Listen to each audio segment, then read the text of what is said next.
Palmetto Palms RV Resort Condominium Association is a resident-owned senior housing community located in Southwest Florida. It's an active community with lots of amenities. But all that stopped on September 28, 2022, when Hurricane Ian, with its 10-foot storm surge, came through. Now, even after 3 weeks' time, it looks like this.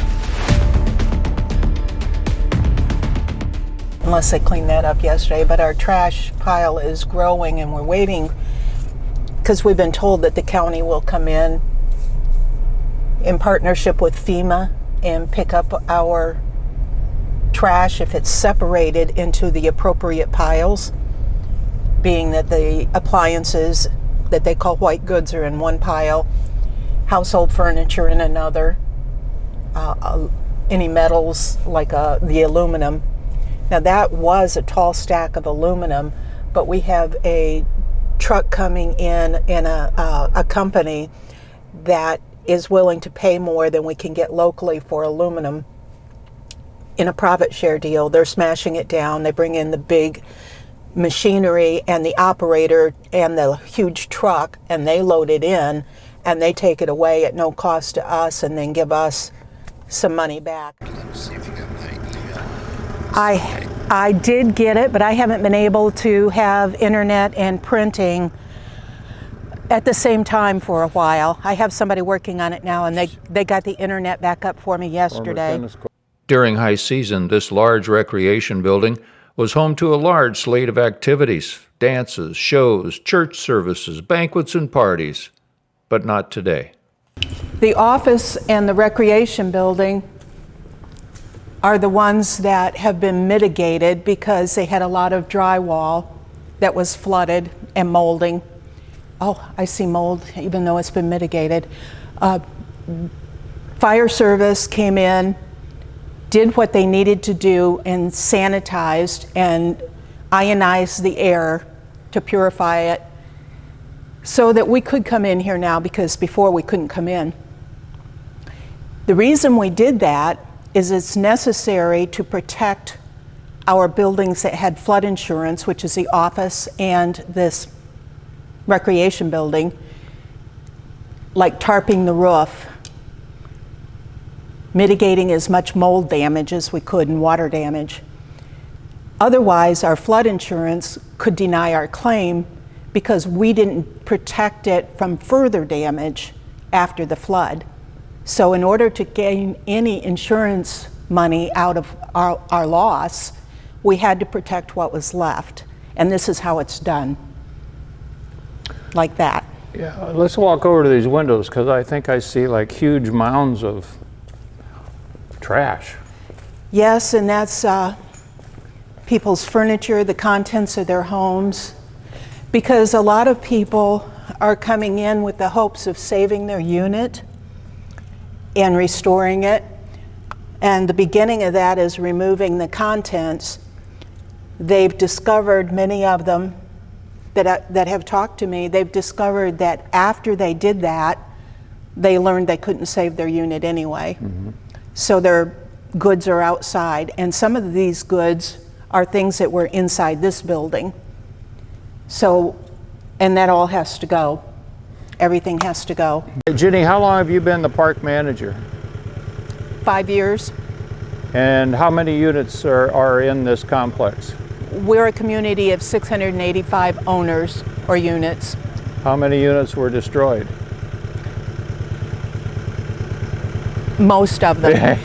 I don't want to make any kind of official announcement or proclamation on that, because a lot of FEMA and insurance people have been through and are going unit by unit as they talk about them. I'm saying I don't want to give a percentage, well, but most of them. Yeah, it's got to be most of them, because I've been driving around and yes, and with the mold inside, you know, everything. That's right. Do you have electricity right now? We have no electricity, we have no water, we have no sewer services. All of those services have to be evaluated and repaired before we can have them connected again. And the day we're recording this is 3 weeks after the hurricane. That's true. So who has to do this? The way it's being handled is individual directors from the board of directors are overseeing the evaluations, the inspections, gathering the costs of what it would cost us to restore those services, and they're going from there. So one director is working with the plumbing company to evaluate the waters getting to the units. Can that be restored? What needs to be done before that can be connected? Another director is in charge of the electrical evaluation. And then another director is in charge of overseeing other aspects. They all have some duties related to this. So they're sort of being the general contractor instead of having a company oversee it. What's your biggest single need right now today, 3 weeks later? Cleaning of the garbage. We're running out of space to stack trash and refuge of all kinds, not only the aluminum that was in the streets and the cars and the houses that are in the streets and now furniture in the streets, but all of the stuff that is on like the tennis court or that blew into somebody else's area. All of that needs to be removed, and we've concentrated on clearing the streets, and now they're going to start clearing some of the common areas, and then we're discussing should we be moving on and cleaning the debris from the yards and the implications of doing that, because each unit, the property, the land, and the dwelling, if there is one, or the RV pad, that belongs to an owner. It's private property. Yeah, and what percent of your residents just roughly are snowbirds that weren't even here when it happened? It's a high percentage, isn't it? About 80%, I think. Yeah. There are 80 to 90 homes that are full-time residents of Florida, and they've lost everything they have. They don't have another home to go to. Yeah. It's heartbreaking for everybody. The employees, the owners, everybody is heartbroken about this. But those people that have no other home are the most affected. Yeah. Now, for the snowbirds that haven't even been here yet, what do you want to say to them? The people that are up north somewhere, right, wondering if they should come down. A lot of people have decided they're not coming. The condition, it's kind of unhealthy environment with all of the flood water we had. It was not only salt water from the Gulf of Mexico, it was petroleum products from the cars and boats, not only from our community, but all around us. And it was sewer water. So even the mud is still contaminated that we have, and we continue getting rains and making more mud. It burns your toes. Okay. You know, if you get mud on like these canvas shoes and it starts getting wet inside your shoe, you can feel it on your toes. Okay.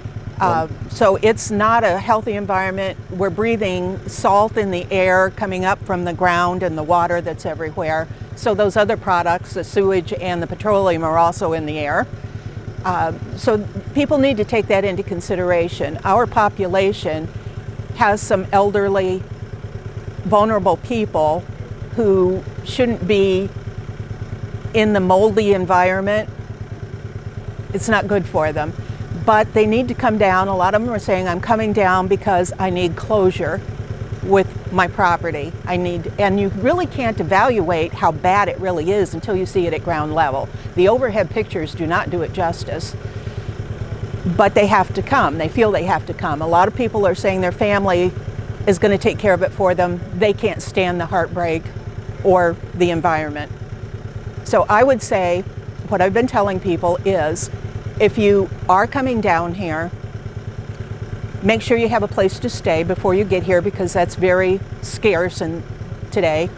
For the ones that can't or don't want to come down to clean out their units, how will you handle that?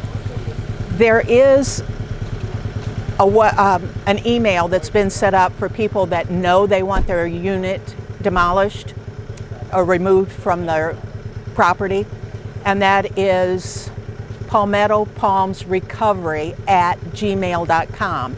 They can send their contact information to that email address, and they'll be put on a list to be considered for volume discounts when some approved vendors are listed that are vetted by a group of volunteers, so that people can feel comfortable working with them. They still get to select their contractor out of that group, but they'll know that they've been researched by this group of resident volunteers who are doing that.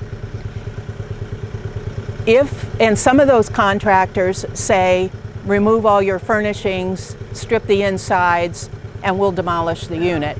Other contractors have told me, I don't care if my claw is picking up a sofa or if it's picking up a roof or a wall, it's all the same. Leave your stuff inside, you don't have to come down here and do that, or pay somebody to do it.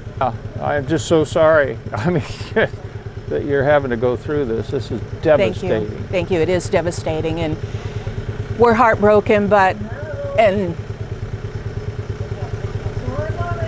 the employees who are here, not everybody's working here, but the employees who are coming to work feel the same way I do. Our heart and our conscience leads us to do what's necessary for the park and the residents. So that's what we're doing. And comforting so many owners who were passionate about saving their place and then seeing it and then having to give up. That we relive the heartbreak that they're experiencing every day.